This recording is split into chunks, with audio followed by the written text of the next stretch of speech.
A History of the Baptists, together with some account of their principles and practices, by John T. Christian, Professor of Christian History in the Baptist Bible Institute, New Orleans, Louisiana. Original copyright 1922, Bogard Press, Texarkana, Texas. Preface.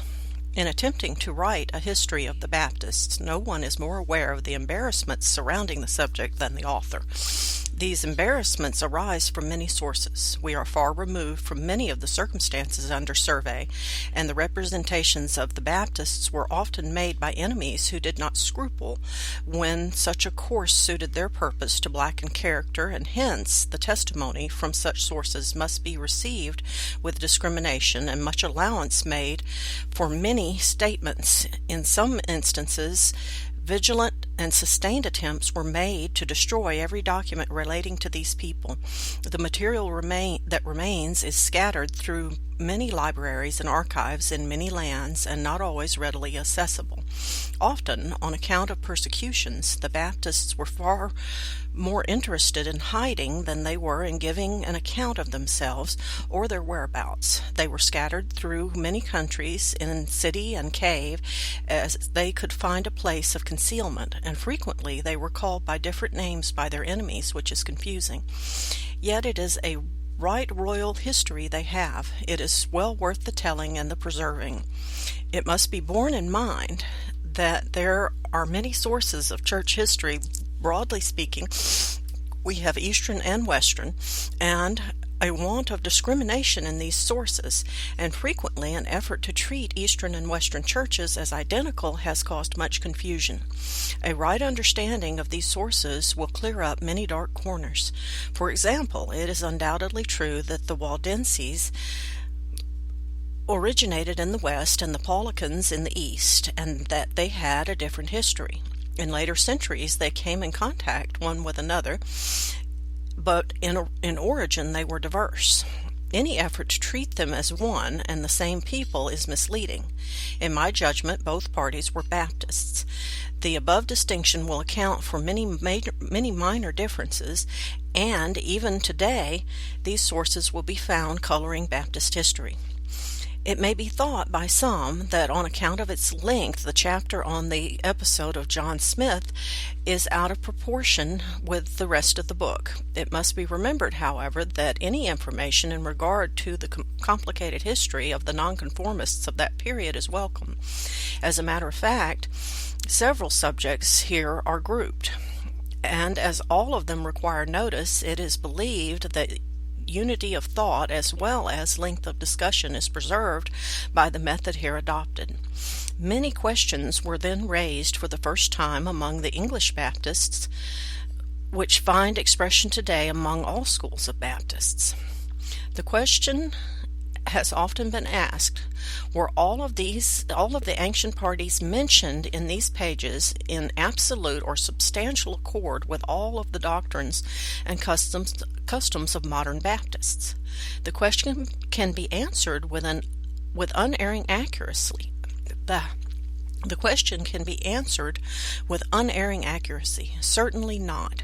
Nor is there anything strange in the reply. It is well known that Baptists, Mennonites, and Quakers in their history have much in common. But while they agree in many particulars, there are essential differences.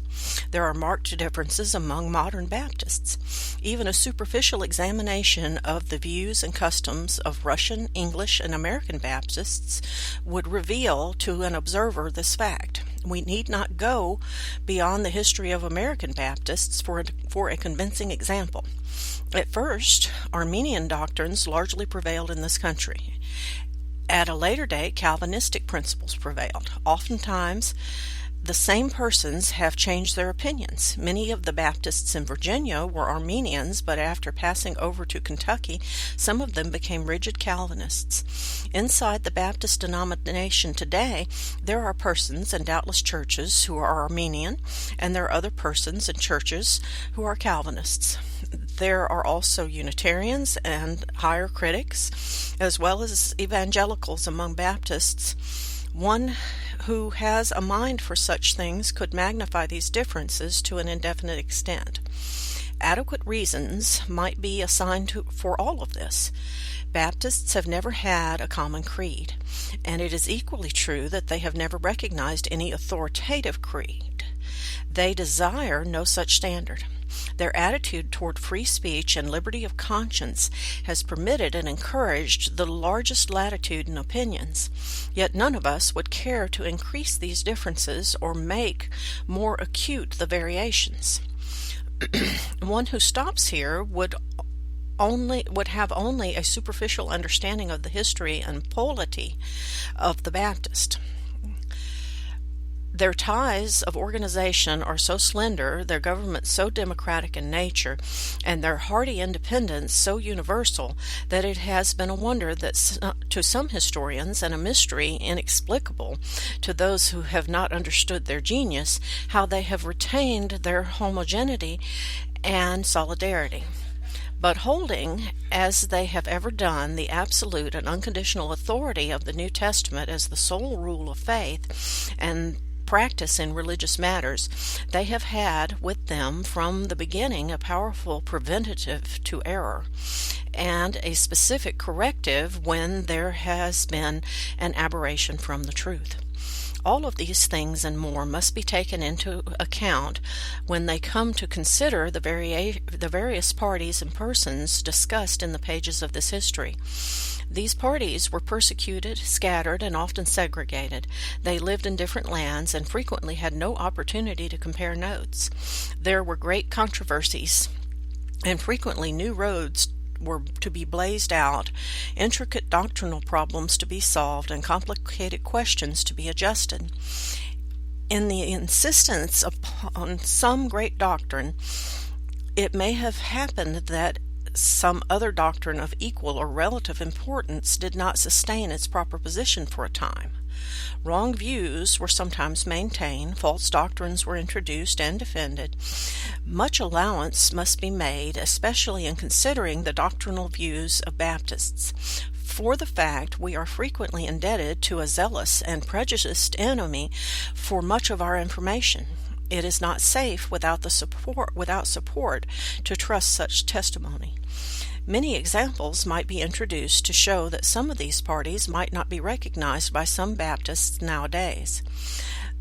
The Montanists, the Novatians, and the Donatists held diverse opinions, not only from each other but from the teachings of the New Testament, but they stressed tremendously the purity of the Church. It is possible that the Paulicians were adoptionists. There have always been different views in regard to the birth of Jesus. Some of the Anabaptists held that Jesus was a man and that he did not derive his manhood from Mary, but passed through her as a channel. The adoptionists held that Jesus was endowed with divinity at his baptism. Most modern Baptists hold that Jesus became incarnate at his birth. There were some Baptists who held the vagaries of Hoffman, and other Baptists who followed the more sane and rational course of Hubmaier. No effort here is attempted to minimize or to dismiss as trivial these variations. Perhaps absolute and unconditional uniformity is unattainable. Such uniformity was never, perhaps, more vigorously pressed than it was by Archbishop Laud, with a dismal failure, and the tragic death to the prelate as the result. The wonder, however, is not that there were variations in these diverse conditions, but that there could be any homogeneity and unity. Through all of the variations, however, there has been an insistence upon some great fundamental truths. There has ever appeared the vital necessity of a regenerated life, a church pure and separate from the ungodly believers' baptism, a simple form of church government, the right of free speech and soul liberty, and the permanent and paramount authority of the New Testament.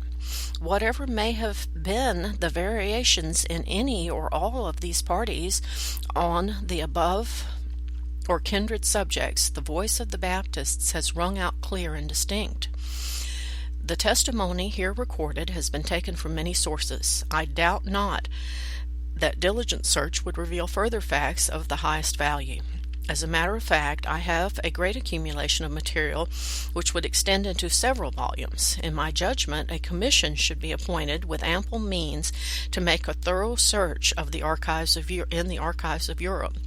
I am well aware of the imperfections of this book, but it presents much data never before found in a Baptist history. I have throughout pursued the scientific method of investigation, and I have let the facts speak for themselves. I have no question in my own mind that there has been a historical succession of Baptists from the days of Christ to the present time. It must be remembered that the Baptists were found in almost every corner of Europe. When I found a connection between one body and another, that fact is stated. But when no relationship was apparent, I have not tried to manufacture one. Straightforward honesty is the only course to pursue. Fortunately, however, every additional fact discovered only goes to make such connections probable in all instances. I have an expectant attitude toward the future. I heartily welcome every investigation, for truth has nothing to fear from the light. The author.